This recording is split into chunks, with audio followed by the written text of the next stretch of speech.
Olá, eu sou Olga Hoskin, do projeto Special Me.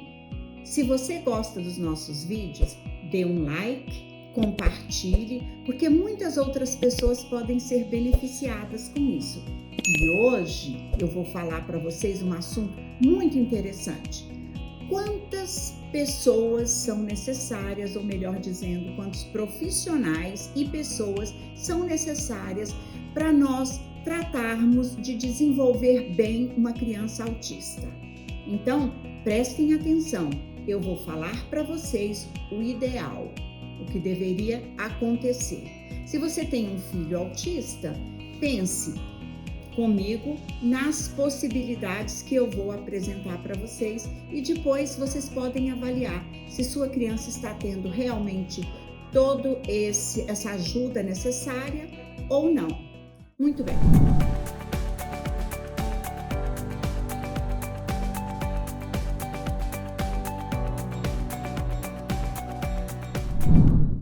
Quando uma criança nasce, né? A primeira pessoa que observa que algo não está muito bom, quem é? A mãe, claro. E por que a mamãe? Porque a mamãe é a pessoa que mais fica perto da criança, o contato maior, o contato mais direto. Então, a mãe percebe que alguma coisa não está dentro dos padrões que ela esperava. Ela tem dúvidas, não sabe o que é. Então, ela vai conversar com o papai, se ele estiver envolvido na família. Conversando com o papai, normalmente há exceções. Os pais dizem: não, você está exagerando, você está vendo coisa onde não tem, dá um tempo para a criança, mas a dúvida continua. Então, ela resolve conversar com membros da família, os avós, os tios, as pessoas que geralmente participam mais perto do desenvolvimento do filho. Bom, a dúvida aumenta, a criança cresce um pouquinho, os sinais vão apresentando-se mais nítidos e a mãe então decide fazer o quê? Consultar um neurologista. Esse é o primeiro passo, porque só um neurologista vai poder te dar, com certeza, um diagnóstico de autismo ou não, ou qualquer outra coisa que a criança possa vir a ter. Então, consulta um neurologista. Muito bem, deu o diagnóstico? O neurologista vai recomendar uma fonoaudióloga, uma terapeuta ocupacional e provavelmente um psicólogo. E por que um psicólogo? Porque a criança com uma dificuldade dessa gera conflito, medo, tristeza, preocupação na família. E um psicólogo pode perfeitamente ajudar a família a passar por esse período com mais suavidade, com mais tranquilidade. Então, nós já temos aqui 3 terapeutas. Suponhamos, o que é muito normal, a criança, dentro do espectro do autismo, ter algum problema de comida, alimentação, que é a parte sensorial, que também é tratada pela terapeuta ocupacional. Mas quando isso é mais avançado, nós vamos precisar de um especialista em alimentação, em ensinar a criança a comer, a mastigar, a diminuir essa sensibilidade oral que ela desenvolve. Então, nós temos aqui a especialista em alimentação. Muito bem, veja como está crescendo. À medida que a criança vai se desenvolvendo, o que acontece? Bom, aqui nos Estados Unidos, vocês encontrarão profissionais na minha área, que é especialista no desenvolvimento, que é uma pessoa capaz de analisar toda a dificuldade, trabalhar com a família, explicar à família, dar estratégias para que ela possa, no dia a dia, aplicar com seu filho e sua família. Então, No Brasil, não sei se é um psicopedagogo ou alguém que pudesse também auxiliar a família. Então, nós temos aqui mais uma pessoa.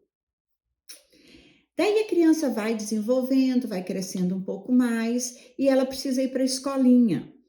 Então, nós precisamos ter envolvido nisso diretor de escola, o professor,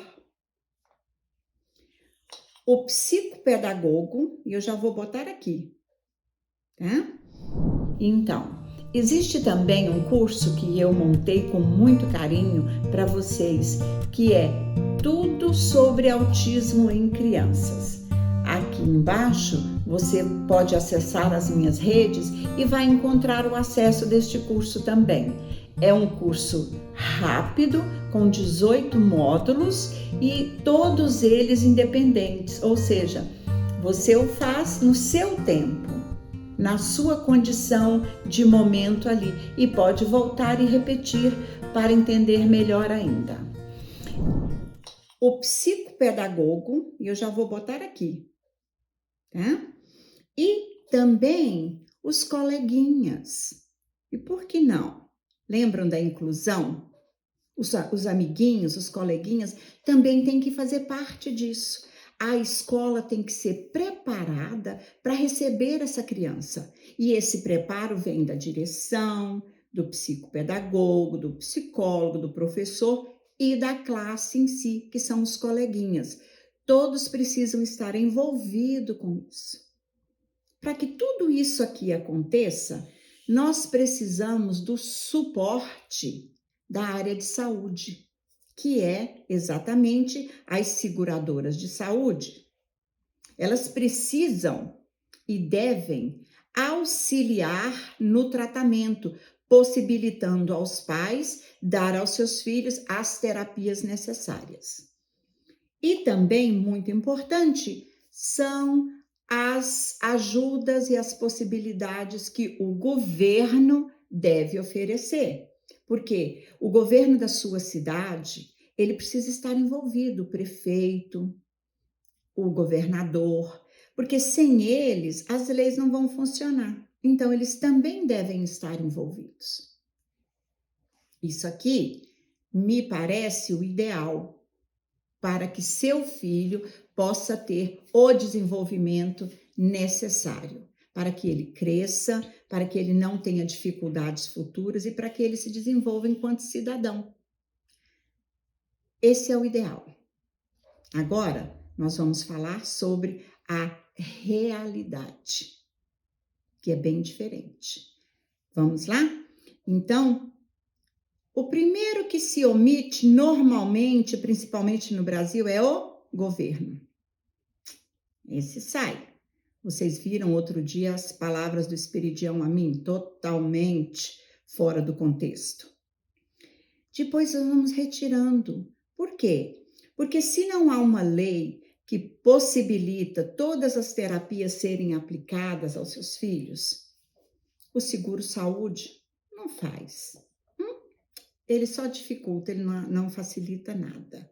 E assim nós vamos voltando para as situações. É a escola, a diretora que precisa estar envolvida. Geralmente ela participa bastante, os professores também participam, toda a área de direção participa, mas sem o apoio necessário, sem material didático próprio, sem um planejamento de educação que envolva a inclusão dessa criança, nada disso acontece. Acontece tudo pela metade, mais ou menos assim. Aqueles que podem ajudar se esforçam mais, aqueles que entendem um pouquinho e outros omitem-se. Aí nós vamos para as terapias. Sem a ajuda do seguro-saúde ou ajuda do governo na área de saúde, você não consegue pagar a psicóloga, nem a terapia ocupacional, tampouco a nutricionista ou a pessoa especialista em alimentação.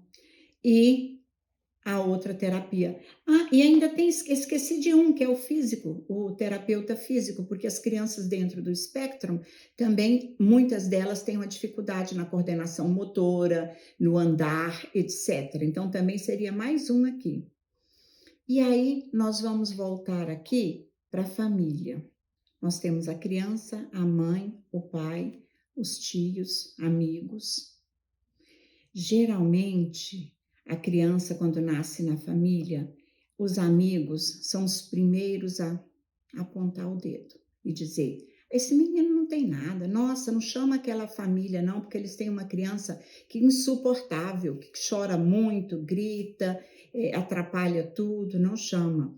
Os tios, pais e avós que querem sempre ajudar acabam dizendo o seguinte: é birra, é manha, não sabe criar, deixa comigo que eu resolvo, eu vou ajudar. Essa frase a gente ouve muito. Se deixasse comigo, estaria outra pessoa.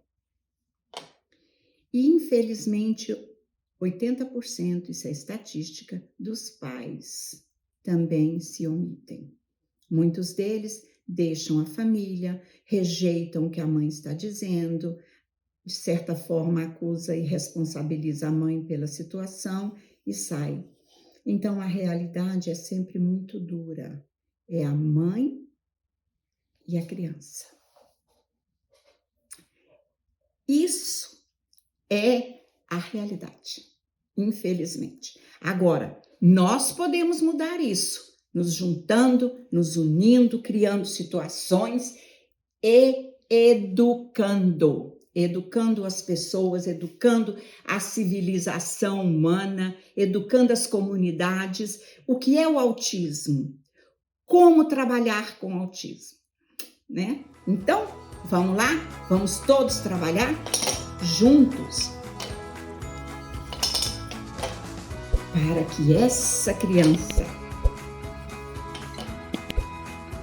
se desenvolva.